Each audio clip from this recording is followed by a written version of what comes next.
La conferencia que nos va a hablar la doctora Magali es sobre el gobierno abierto y su relación con el acceso a la información pública.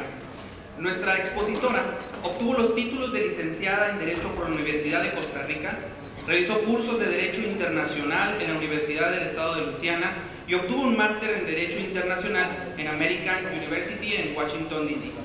Es abogada principal del Departamento de Derecho Internacional de la Organización de Estados Americanos. Cuenta con más de 19 años de experiencia como asesora legal en diversas áreas y organismos de la organización, entre ellos la Comisión Interamericana de Mujeres y el Grupo de Trabajo de Probidad y Ética Cívica que originó la primera convención mundial en el tema de la lucha contra la corrupción. Actualmente coordina actividades de cooperación jurídica que incluyen el acceso a la información pública, la protección de datos personales y el arbitraje comercial internacional. En el tema de protección de datos personales, representa a la Organización de Estados Americanos en la Red Iberoamericana de Protección de Datos Personales, es asesora del Comité Jurídico Interamericano en la producción de una legislación modelo y ha participado e impartido múltiples cursos, congresos y seminarios relacionados con la materia. Sin más, me permito ceder el uso de la palabra a nuestra distinguida conferencista, la doctora Magali Maglean Araya.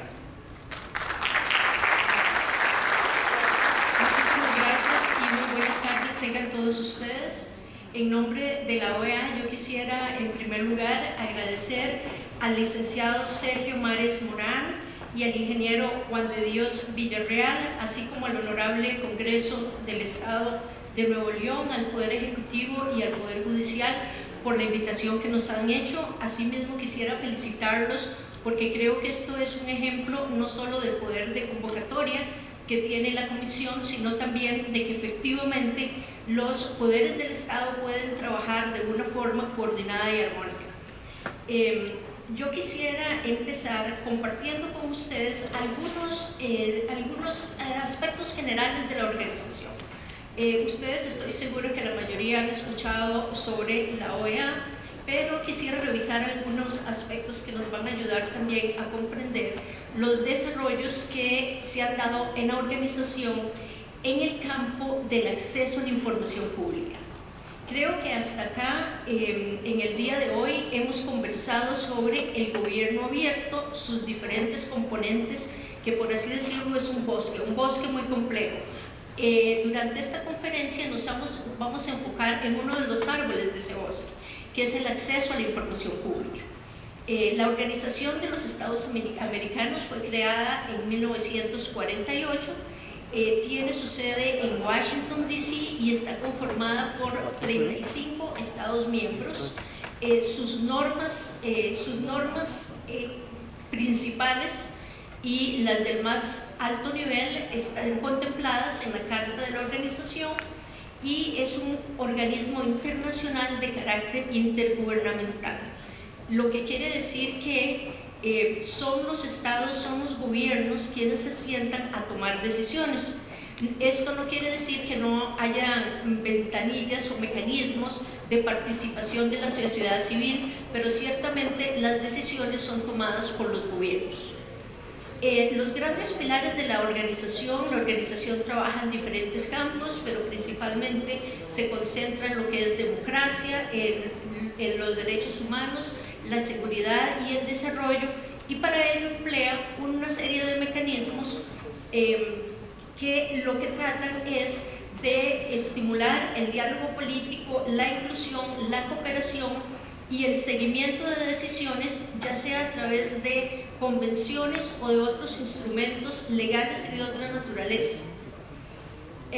La cooperación, sobre todo en el campo jurídico que ofrece la organización, es muy diversa. Algunos de estos temas tienen que ver, por supuesto, con el acceso a la información pública, como pueden imaginarse, pero también con temas como las garantías mobiliarias, el acceso a la justicia, la Corte Penal Internacional, el derecho internacional humanitario, la protección de datos personales y el arbitraje. La Asamblea General es el órgano supremo. Yo voy a ir muy rápido sobre algunos de estas láminas para poder avanzar a los aspectos que más nos interesan. Bueno, la Asamblea General es el órgano supremo de la organización Allí quienes asisten a la Asamblea General de la OEA son los ministros de Relaciones Internacionales, que son quienes toman las decisiones. A pesar de que existen mecanismos contemplados en la Carta y en los reglamentos internos que definen cuál es el tipo de votación que se necesita, por lo general las decisiones en el marco de la organización son tomadas por consenso. El acceso a la información, como ya hemos visto aquí, es uno de los temas del gobierno abierto, así como son la integridad, la transparencia, la participación ciudadana y la coordinación.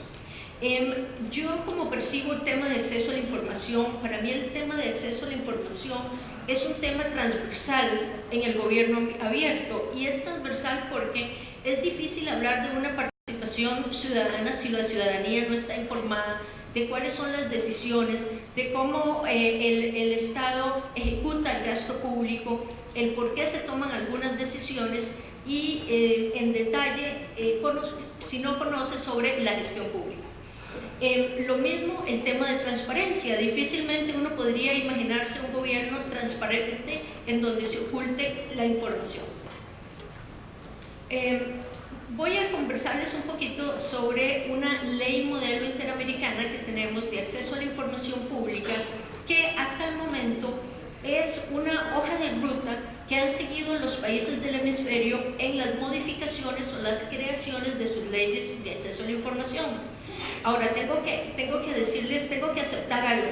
Me parece que en este país es muy difícil venir a hablar de acceso a la información pública porque ustedes son un gran ejemplo en el hemisferio y quizás no sé qué tan conscientes son de esto, porque a veces, como comentaba yo con los comisionados ayer durante una reunión, es como el niño al que siempre los padres le suplen todo. Entonces tiene su iPhone, tiene su iPad, y él se crea un ambiente en donde piensa que todos los demás niños del vecindario, del país y del mundo cuentan con un iPad y un iPhone. Entonces dan por sentado eso. Entonces eso muchas veces sucede en nuestros países. Claro, somos muy autocríticos y conocemos, y no vamos a decir que ningún régimen es perfecto. Siempre hay muchos espacios para perfeccionar los marcos jurídicos y en especial su implementación.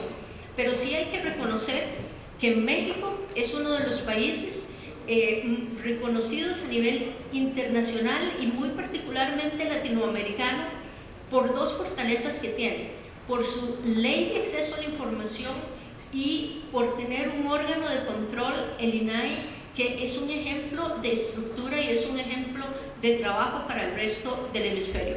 De hecho, quizás instituciones de la altura del INAI, con ese tipo de resultados específicos, quizás uno podría mencionar uno o dos más en el hemisferio. Así que desde ese punto de vista, ustedes como mexicanos deberían de sentirse, si no se sienten desde ya, muy orgullosos de los avances que ustedes han hecho en este tema, porque han liderado definitivamente el tema en el continente y continúan siendo una de las mejores prácticas del mundo. En la organización, así como pues en otras instituciones públicas, siempre los temas se desarrollan, así sea que estemos hablando de una convención, de una ley modelo, se desarrollan de una manera progresiva. Y por eso es que se habla del desarrollo progresivo del derecho internacional, porque por lo general un país, por ejemplo, para llegar a una convención, no es que simplemente a alguien se le ocurre, hagamos una convención sobre esto y esto. No, primero se desarrollan paulatinamente ciertos estándares, se llegan a ciertos consensos, se dan unos pasos en cierta dirección y finalmente en algún momento los estados están en un momento en donde están listos para tomar la decisión política de, por ejemplo, vamos a negociar una convención, un tratado interamericano sobre el tema. Esto mismo sucedió con el tema de acceso a la información pública y en el ámbito de la organización también, y en este desarrollo progresivo del derecho también intervienen otros cuerpos políticos. Por ejemplo, uno de ellos es el Comité Jurídico Interamericano, que está conformado por 11 destacados juristas del hemisferio elegidos por la Asamblea General. A ellos se les encarga el estudio, el análisis de temas concretos, y ellos también, el mismo como órgano, tiene también la posibilidad de iniciar el análisis, el estudio de algunos temas. De mi parte, yo trabajo para un departamento dentro de la Secretaría de Asuntos Jurídicos, a la que también se nos asigna la preparación de estudios y asesoría a los cuerpos técnicos y políticos de la organización. En el caso de acceso a la información pública, en la organización, en la OEA, el tema empieza a nacer y se empieza a traducir en las resoluciones de la Asamblea General del año 2003. A partir de ese año y hasta la fecha, la Asamblea General ha adoptado una serie de resoluciones anuales que se llaman acceso a la información pública, fortalecimiento de la democracia. En la primera de esas resoluciones, lo primero que los estados nos dicen es que reconocen el acceso a la información como un derecho de toda persona de recibir, acceder y difundir la información. También nos dicen que es un requisito indispensable para la democracia y la obligación que tienen los estados de respetar y hacer respetar el derecho de acceso a la información. En el 2004 van un paso más allá, reafirman estos mismos principios, pero alientan a los estados a empezar a adecuar sus marcos jurídicos y a facilitar y se hablaba de información electrónica, que era lo novedoso en aquellos años. Así en el año 2005, la Asamblea General hace un llamado a los países para que elaborar y adoptar sus marcos jurídicos también den espacio y tomen en cuenta la sociedad civil. Solicita al comité jurídico del que les hablaba que examine el tema, convocan a sesiones especiales a partir de esta fecha para analizar el tema, y el comité jurídico realiza en el año 2007 y 2008 2 estudios relacionados con el tema. Asimismo, en el 2008 el Departamento de Derecho Internacional realiza un ejercicio de legislación comparada, y la Asamblea General en el 2009 encomienda al departamento que lidere un grupo de trabajo conformado por los gobiernos, por la sociedad civil y por el sector privado y el académico para la elaboración de una ley modelo. Entonces ustedes pueden ver cómo esto es paulatino. Asimismo, paralelamente uno puede hacer el paralelo con el tema de gobierno abierto. Por supuesto que no todo es perfecto y no estamos quizás en Latinoamérica en un punto en donde todos los datos que publica el gobierno son reutilizables y están en los mejores formatos, pero ciertamente estos son desarrollos paulatinos y desarrollos progresivos. Ahora bien, ¿qué es una ley modelo y por qué no en el marco de la organización que se ha producido? En realidad el patrimonio jurídico interamericano se ha producido en el marco de la OEA. Nosotros tenemos 84 tratados que van desde temas de derechos humanos, temas de ambiente, de la niñez, de familia, comerciales. Y entonces ustedes se dirán, bueno, ¿por qué si el tema era tan... Y nos han preguntado, ¿por qué si el tema de acceso a la información era tan importante? ¿Por qué no se negoció una convención? Y mi posición particular es que fue una suerte que los estados tuvieran la visión de una ley modelo y de una convención. ¿Y por qué lo digo? Porque en la organización existen 2 tendencias jurídicas, el civil law y el common law, y existen también países con capacidades económicas, desarrollos jurídicos muy distintos. Tenemos países desde empezando por Canadá, Estados Unidos, hasta países como Haití. Así que cuando se negocia una convención, por lo general a lo que se llega son unos estándares mínimos. ¿Por qué? Porque los países, digamos, de menor desarrollo jurídico no pueden y no quieren comprometerse a los más altos estándares. En caso contrario, una ley modelo sí nos permitía desarrollar esos más altos estándares. Adicionalmente, en el caso de las convenciones, el proceso de elaboración y negociación de una convención no es muy democrático que se diga, porque son los estados quienes se sientan a una mesa y en donde negocian una convención. Asimismo, cuando llegan a los congresos y el Congreso debe ratificar una convención, la ratifica o no la ratifica, pero no la puede tampoco negociar. Entonces no hay un proceso en donde se tome en cuenta de manera formal a otros actores importantes de la sociedad. En cambio, en la elaboración de la ley modelo sí se permitió la participación de estos sectores. Bueno, otro de los aspectos importantes es que una convención se puede desactualizar precisamente porque establece los estándares mínimos de una forma más rápida, y como ustedes saben, el proceso de ratificación, bueno, primero el proceso de negociación lleva muchos años, asimismo el proceso de ratificación también puede llevar algunos otros. Yo quiero destacar esta experiencia en la OEA porque creo que esta es una de las lecciones aprendidas y de las buenas prácticas que demuestra que cuando los gobiernos, la sociedad civil, el sector privado, el sector académico se unen y tienen un objetivo en común, se pueden realizar cosas muy productivas y muy concretas. Ahora, ¿cuál es el contenido de esta ley modelo? Y aquí es donde ustedes van a escuchar apenas unas muy pocas cosas que les van a parecer novedosas, porque ciertamente la ley de acceso a la información pública federal y la misma ley del Estado de Nuevo León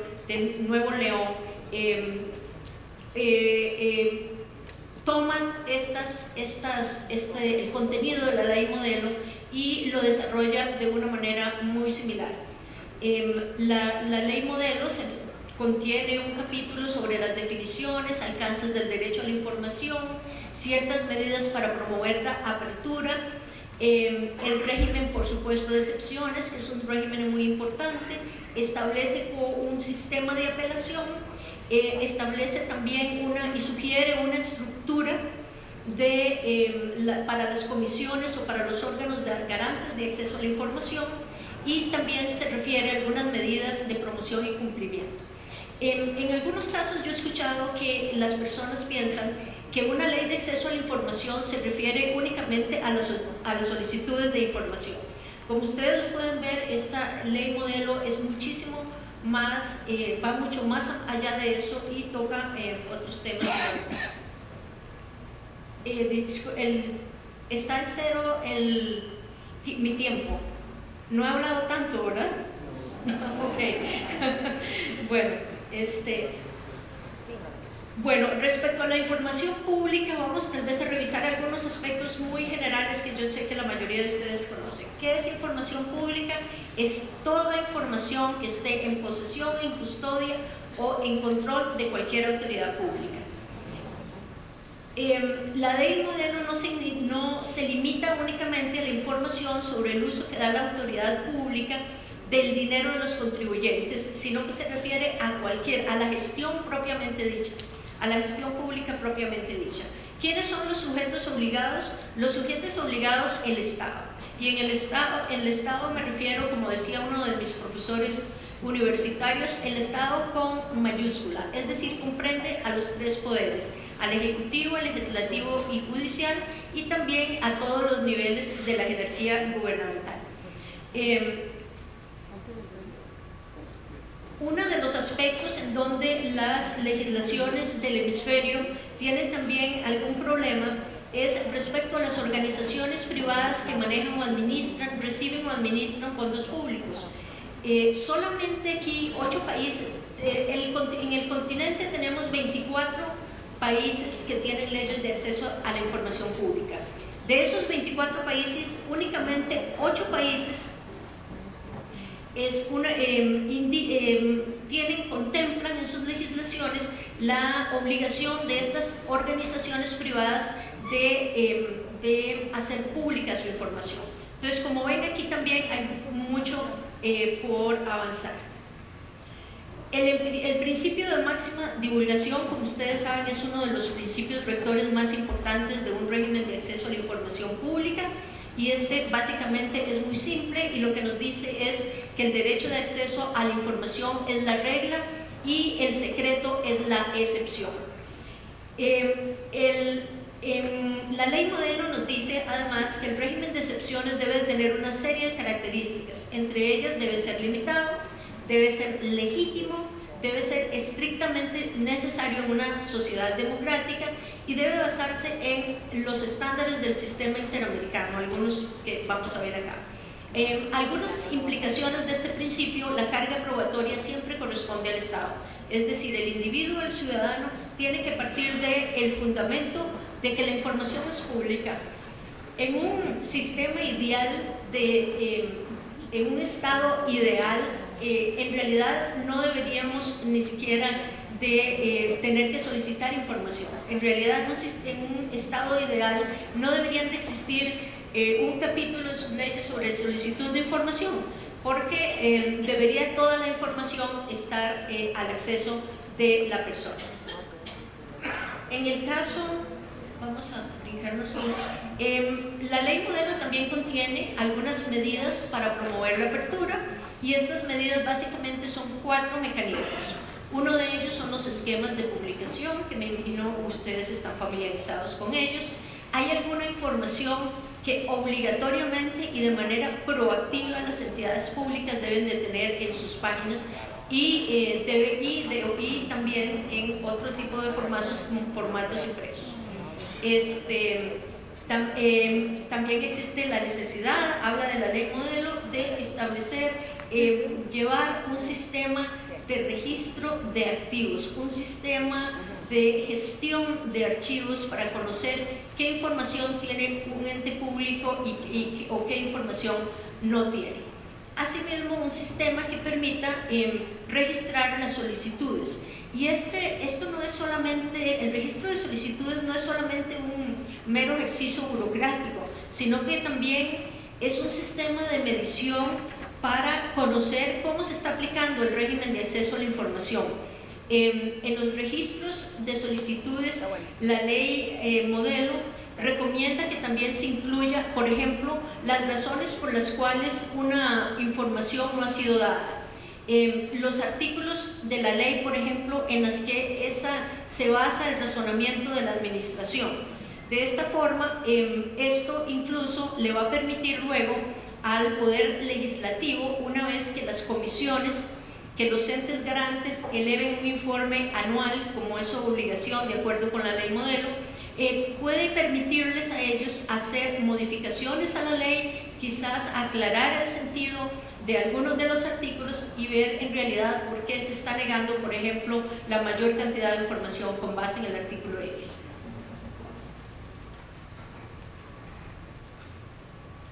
Sobre la solicitud de información, estoy segura que ustedes conocen, puede ser básicamente en cualquier forma. Aquí mencionaba, se puede enviar en algunos casos un email, se puede ir a la página web. Es importante también que se mantenga la posibilidad, por lo que hablábamos de la brecha digital, de que la persona también pueda llegar personalmente y solicite la información. Acá algo interesante que también se ha discutido mucho en este tema es la posibilidad de hacer solicitudes anónimas de acceso a la información, porque si partimos de que de todas formas el individuo, el ciudadano, es dueño de esa información, en realidad no tiene la administración por qué saber quién es el que hace una solicitud, sino de qué solicitud se trata. Sin embargo, y a pesar de que esto el anonimato podría ser, o más bien el nombre que debo, la identificación personal que se debe hacer, podría ser un mecanismo de disuasión para la presentación de solicitudes. Por ejemplo, en el caso de que la persona tema persecución, o ya sea de su empleador o del mismo gobierno, por solicitar una información específica. Este es un aspecto importante, pero solamente Colombia, en las 24 leyes, únicamente Colombia tiene regulado este aspecto. Sobre los costos de la información, también aquí hay algunas discusiones. Claro que el reproducir cierto número de legados tiene un costo, y me parece que muy razonablemente la ley de acceso a la información permite que la administración cobre por el costo de reproducción y en algunos casos también por el costo del envío de esa información cuando ese envío se hace en forma impresa. Únicamente en el caso de Guatemala encontramos que ese envío incluso es completamente gratuito. La mayoría de las leyes del continente también establecen excepciones para ciertas poblaciones, ciertos individuos con ingresos mínimos. Sobre el periodo de respuesta, en el continente el periodo de respuesta va desde 7 hasta 20 días, los promedios. El régimen de excepciones, tal vez acá destacar que respecto al régimen de excepciones hubo una opinión consultiva de la Corte Interamericana de Derechos Humanos que indica que cualquier excepción debería de ser aprobada únicamente por el órgano parlamentario o el órgano legislativo. ¿Qué quiere decir esto? Que el Poder Ejecutivo no podría, por medio de un decreto ejecutivo, aprobar o declarar que cierto tipo o ciertas materias van a ser, a partir de tal momento, consideradas una excepción al acceso, ya sea por cualquier motivo. Todo lo contrario, las excepciones deben de ser expresamente establecidas en la ley, deben de ser también interpretadas de una manera restrictiva, y aquí lo que se sugiere es hacer un balance de intereses, en donde por un lado tenemos el derecho de acceso a la información pública, que debería de prevalecer en todos los casos, a no ser que exista un interés público preponderante que lo dicte de otra manera.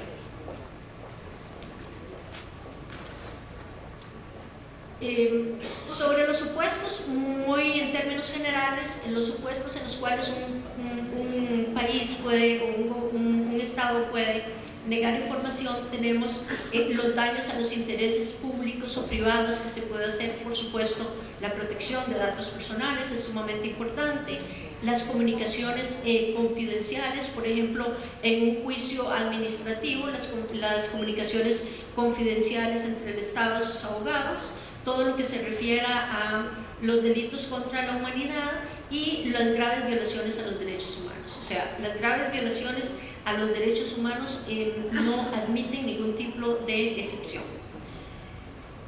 Las comisiones de información, como les decía, ustedes están a la vanguardia en este tema en Latinoamérica, y sin embargo esto no quiere decir que todos los países estén a la altura del INAE o a la altura de México en esto, todo lo contrario. Uno de los mayores retos, si no el mayor reto en acceso a la información pública, es que los países o no cuentan del todo con un órgano garante, aunque estoy seguro que muchos de ustedes pensarán, ¿cómo puede ser eso posible?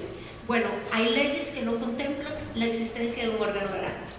Esto es uno de los grandísimos retos que tiene el hemisferio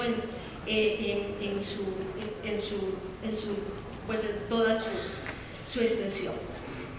Las características de estos órganos garantes ustedes las conocen muy bien. Deben ser órganos autónomos, deberían de tener un presupuesto también autónomo, posibilidad de decisión, poder demandar y ser demandadas, presupuestos aprobados por el Poder Legislativo, y algo muy importante es que la ley modelo aboca porque los comisionados siempre sean nombrados por el Poder Legislativo con la participación del Ejecutivo y siempre mediante un proceso abierto en donde la sociedad civil pueda conocer quiénes son de antemano, quiénes son los candidatos y cómo se realiza todo el proceso de selección, entrevistas y lo demás que cada ley en particular determine. La votación, se sugiere que sea por 2/3 partes, precisamente para darle a estas comisiones la mayor cantidad de soporte político que sea posible. Las facultades y atribuciones, ustedes también las conocen. Algunas de ellas, por supuesto, tienen la posibilidad de realizar visitas in loco, tienen la posibilidad también, algunas de ellas, de sanción, y muy importante es esa labor de mediación que realizan entre el Estado, entre una oficina que niega información, el ciudadano o el individuo.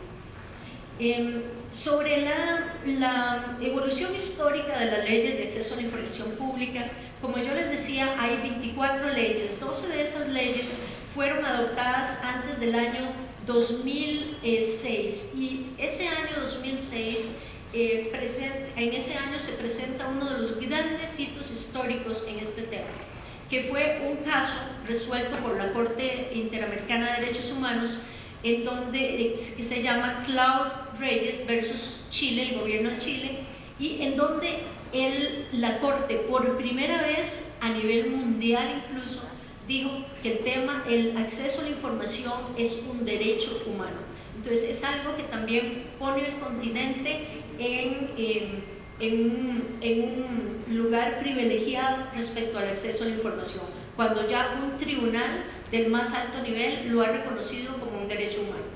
A partir de ese fallo se da y pensamos que el desarrollo de 6 leyes posteriores tuvo muchísimo que ver con ese reconocimiento que hizo la Corte de este derecho humano.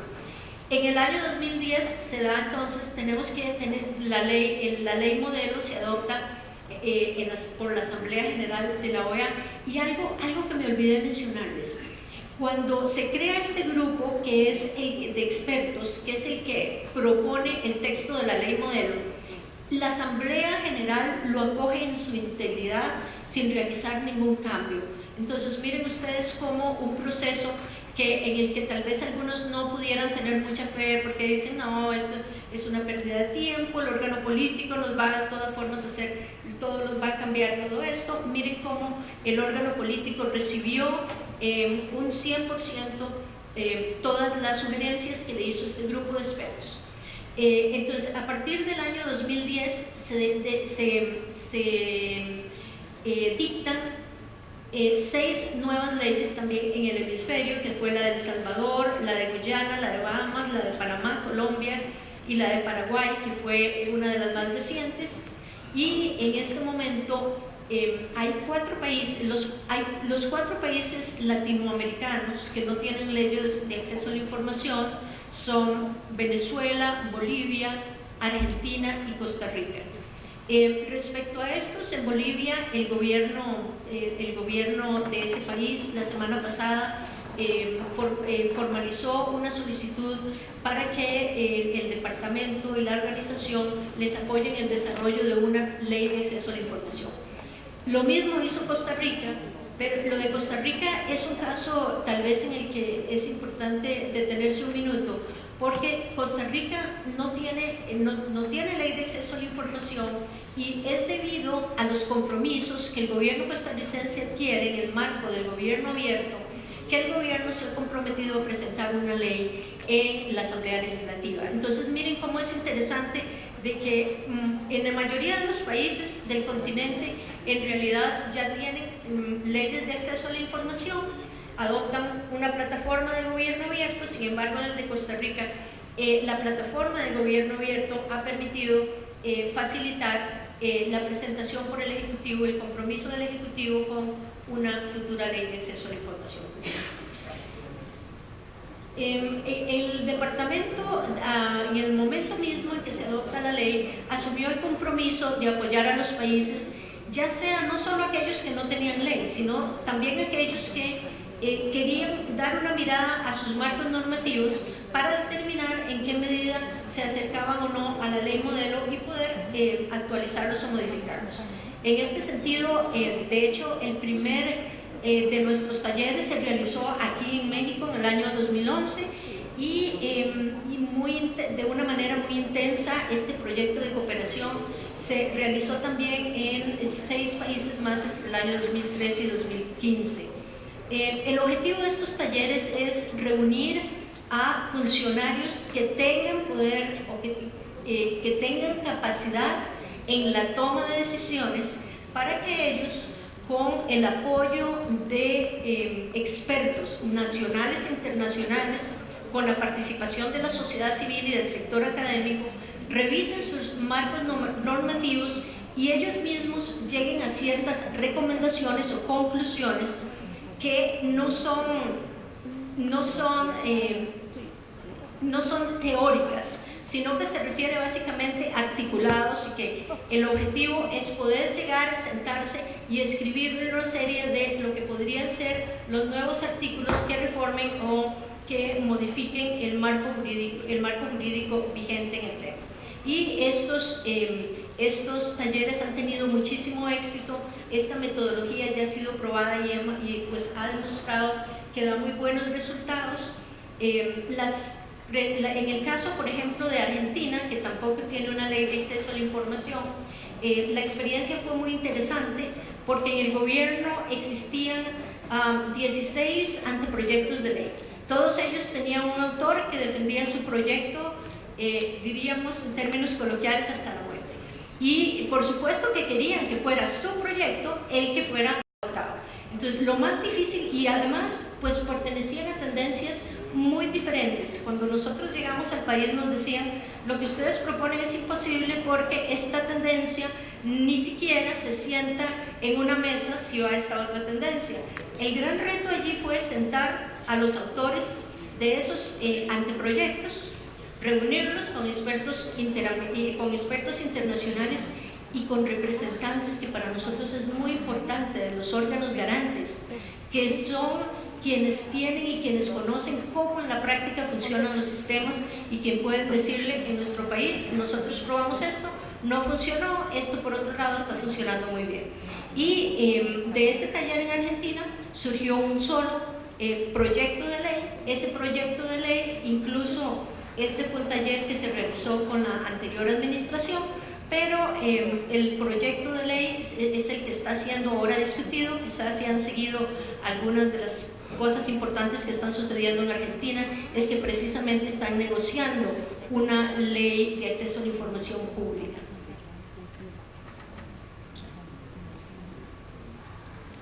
Este proyecto ha dado como resultado una serie de publicaciones y de otros materiales que les invito a visitar en la página web de la OEA. Si ustedes buscan OEA, acceso a la información, derecho internacional, con esto lo pueden localizar. Ahora me tomo unos minutos para compartir con ustedes algunas observaciones y conclusiones finales. Lo primero es que definitivamente, como ustedes han observado, con 24 leyes en el hemisferio, nosotros podemos decir que el hemisferio como tal, y Latinoamérica muy particularmente, ha avanzado en la construcción de marcos jurídicos sólidos, que aún queda camino por recorrer, por supuesto. Uno de los mayores retos, la implementación. Aquí se ha dicho muy claramente, nuestros países se caracterizan por tener unas leyes casi perfectas, pero cuando se trata de implementarlas, ya eso es otra historia. Les decía, otro de los grandes retos es la carencia de órganos garantes, ya sea o su total inexistencia, o porque son sumamente débiles, porque se les crea, como en el caso de un país, se creó el órgano, pero no fue sino hasta año y medio después que se le dio presupuesto, o sea, existía únicamente en la ley. Es necesario también mejorar las capacidades de los servidores públicos que garanticen una adecuada implementación de la política de acceso a la información. Todavía en nuestros países se ve muchísimo el ocultismo. Podemos ver que el funcionario público cree que esto son documentos de ellos, porque ellos los elaboraron o porque les costó mucho, o simplemente porque también, como aquí se decía, la información es poder, y es lo que hace sentir al funcionario público importante, el que solo él tiene acceso a A, B o C. Eso tenemos todavía que combatir. Una de las cosas que yo he visto es que el mayor éxito de las políticas de datos abiertos se ha dado en los países que ya tienen consolidado un régimen favorable de acceso a la información pública. Creo que ya cuando hay un régimen favorable de acceso, es más fácil que el país salte y que el país integre los otros elementos de gobierno abierto. Es muy difícil para un país hablar de gobierno abierto si ni siquiera tiene un marco jurídico sobre la materia. Y al hablar de marco jurídico, yo no trato de decir que todos los países tengan una ley especial. Hay países que no tienen ley especial, pero que a nivel constitucional tienen consagrado el derecho de acceso a la información. Creo que es el caso de Costa Rica, en donde la jurisprudencia es sumamente amplia y donde las leyes especiales también contemplan disposiciones sobre acceso a la información. Como ustedes han visto, estos todos son elementos que van entrelazados. Yo no creo que uno sea más importante que el otro, yo creo que todos se necesitan el uno a otro para sobrevivir y para lograr el mayor impacto en nuestra sociedad. El acceso a la información y el gobierno abierto y los datos abiertos de gobierno deberían de implementarse de una manera simultánea. Eso sería lo ideal y creo que esa sería la mejor forma en que los individuos y los ciudadanos podrían beneficiarse de un gobierno que efectivamente tenga un impacto positivo en sus vidas diarias y en sus preocupaciones cotidianas. El acceso a la información pública, y a pesar de que yo soy una de las grandes defensoras de este tema y que me apasiona, hay que admitir que el acceso a la información pública es un componente de estos otros y que es necesario en el Estado otros importantes elementos para poder avanzar hacia un Estado más abierto, más transparente, menos corrupto y con más participación ciudadana. Lo último tal vez que quisiera destacar es que aquí creo que no es nada nuevo, aquí se ha dicho esto, pero efectivamente yo creo que debería evolucionarse y transitarse de la mera difusión de información para que los ciudadanos conozcan sobre la gestión de las entidades públicas y puedan efectivamente colaborar y participar en la gestión pública. Y lo último sería expresar un deseo, esperanza, que yo creo que quizás algunos de aquí estén de acuerdo conmigo, y yo creo que es posible que los grupos que vienen promoviendo el acceso a la información pública, que son muchos, que a nivel gubernamental existen grandes redes creadas a niveles de sociedad civil, también existen redes de ONG que han venido promulgando, impulsando este derecho. Yo creo que tienen intereses comunes con los de gobierno abierto y pues tenemos la esperanza de que ambos grupos puedan coadyuvar en estos esfuerzos y trabajar de una manera más unida y de una forma más cooperativa lo que se ha hecho hasta el momento. Y pues muchísimas gracias por su atención y felicitaciones a la Comisión de Transparencia y Acceso a la Información por este formidable evento. Muchas gracias.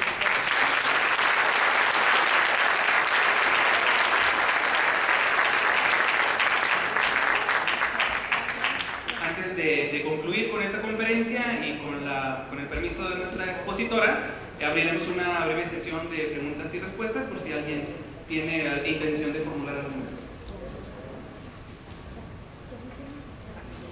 Sí, gracias, doctora. Me llamó la atención lo que comentó acerca de las solicitudes anónimas. Entendí que solamente un país tiene lo que es hacer en nuestra ley general. Si bien es cierto, nos pide el nombre del solicitante, hay una disposición que indica que no es un requisito indispensable para tramitar la solicitud, es decir, se convierte en una solicitud anónima. Ahí mi inquietud es qué garantías posteriores tiene el ciudadano para acreditar su personalidad jurídica ante el órgano garante en caso de que se inconforme con la respuesta que le da sujeto obligado, o más allá, si no está conforme con la respuesta del órgano garante, al irse al amparo, ¿cómo acreditaría su personalidad en este caso? Bueno, yo creo que aquí hay varios mecanismos. El hecho de que sea anónimo no significa que la persona no pueda darle seguimiento. Por ejemplo, yo podría utilizar un nombre perfectamente falso o ni siquiera un nombre de persona, podría usar un nombre creado. Magali Macri, control estatal. Control estatal, no únicamente, no Magali Macri. Y en ese caso, uno de los aspectos que por supuesto trae el anonimato es el que yo no tendría que presentar una identificación o ningún tipo de documento estatal que me identifique, Yo podría, por ejemplo, solicitar que toda la correspondencia sea enviada a una casilla de postal o a un correo electrónico que yo puedo crear con ese nombre. Entonces de todo, hay mecanismos para que la persona, aunque se llame Perico Pérez, pueda hacer seguimiento a la solicitud que presentó porque está bajo Perico Pérez. O sea, yo podría ir posiblemente a una oficina y puede ser que no crean que yo sea Perico Pérez porque no tengo cara de Perico Pérez, pero no me pueden decir que no me pueden dar la información porque yo no parezco ser Perico Pérez o que tengo que probar que soy Perico Pérez. Y esto es importante porque, bueno, nuestras democracias, como vemos, fluctúan muchísimo.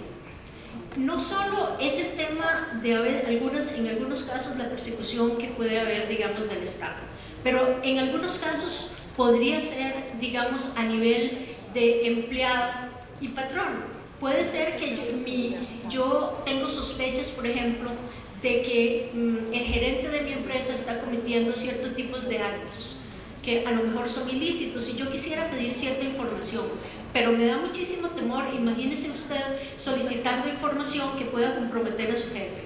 O sea, eso es una posición que pone a la persona, ya sea de una empresa pública o una empresa privada, es una posición muy difícil. Yo creo que el anonimato abre las puertas para que las personas con una mayor libertad y sin ese temor que puede conllevar el de hacer una solicitud, o por ejemplo, si se hace una solicitud contra un funcionario público muy poderoso, que de alguna forma uno sabe que la información que yo estoy pidiendo se va a premiar mi nombre, y yo quisiera, o por razones de protegerme o simplemente por el mero gusto de que yo no quiero que se sepa cuál es mi nombre, yo creo que las personas deberían tener esa posibilidad.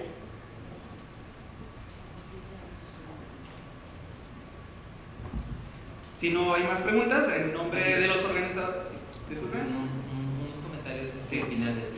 Primero, pues, entendiendo la longitud que tiene este seminario, muy provechoso, yo sí no quisiera dejar pasar, a nombre de mis compañeros en el Poder Ejecutivo, agradecer la invitación, sobre todo al Poder Judicial, a la Comisión de Transparencia, que son los organizadores, y más que nada a los conferencistas valiosísimos de distintos lados del continente. Tenemos gente de la OEA y de muchas otras partes. Y quisiera hacer un comentario, aprovechando que está la doctora por parte de la OEA. ¿Cómo ven ustedes la idea, ahora que hablamos de gobierno abierto, de que ustedes como un órgano supranacional en donde abarque los estados que componen la organización, que hagan alguna especie de certificación de gobierno abierto, que estén bien pendientes de cada estado, a nivel ya sea nacional, estatal, municipal, y hagan certificaciones con base en lineamientos y prácticas que ustedes consideren oportunas de este estado, como cumple con los lineamientos de gobierno abierto, puede tener acceso y se manejarían incentivos a tal fondo o a tales incentivos que pudieran promover este tipo de prácticas. No sé qué opinen ustedes, es una sugerencia que a mí en lo personal se me ocurre. Y muchas gracias. Bueno, muchas gracias por su pregunta. Bueno, esto también me da la oportunidad para aclarar, para contarles tal vez varias cosas que omití por razones de tiempo. El primero de ellos es que recuerden que la OEA está integrada por 35 países, dijimos, ¿no? Los países que están ahorita, los países miembros de la OEA, que también forman parte del gobierno abierto, son 15. O sea, estamos hablando del 40-45% de los países miembros. En el marco de la OEA, el órgano máximo, el órgano político máximo, que es la Asamblea General, no ha hecho ningún tipo de indicación o de compromiso con el gobierno abierto con esas palabras y según se entiende esa plataforma. Eso no significa, claro, hay compromisos muy claros de los países con la lucha contra la corrupción, con la promoción del acceso a la información pública, de la participación ciudadana, porque estos son temas que se han venido trabajando por las instituciones públicas y por los países y por la OEA desde hace muchísimo tiempo. pero no dentro de esa sombrilla de gobierno abierto tal y como se lo conoce hoy en día. Respecto a la posibilidad de que la OEA pueda hacer algún tipo de evaluación, por lo general las evaluaciones que hace la OEA primero son evaluaciones entre pares, es decir, de país a país. Hay mecanismos de evaluación de convenciones interamericanas. Quizás el que tiene el más conocido y el que ha tenido un gran éxito es el que le da seguimiento a la Convención Interamericana de Lucha contra la Corrupción. Allí los estados, mediante un mecanismo de nombramiento de expertos, se reúnen, hacen recomendaciones los unos a los otros. No hay un ranking, es decir, nunca se ha dicho, ok, este país es más corrupto que el otro, porque ese no es el objetivo del mecanismo. El objetivo del mecanismo es cooperar y avanzar de manera simultánea en ciertos temas de interés común. Entonces, es posible que la OEA, me atrevo a decir, que no va a comprometerse con un sistema de evaluación en donde se diga, oh, esta es la mejor ley del continente en acceso a la información, esta es la número 5, esta es la número 35, o en temas específicos calificarlos como gobierno abierto. Eso no significa que la organización no está comprometida con temas de participación ciudadana, de las TICs, en temas de acceso a la información y en todos los componentes del gobierno abierto. Sí, aquí mencionaba que... Aquí abajo. Hola. Sí, mencionaba que ha tomado como ley modelo la ley mexicana y los órganos garantes.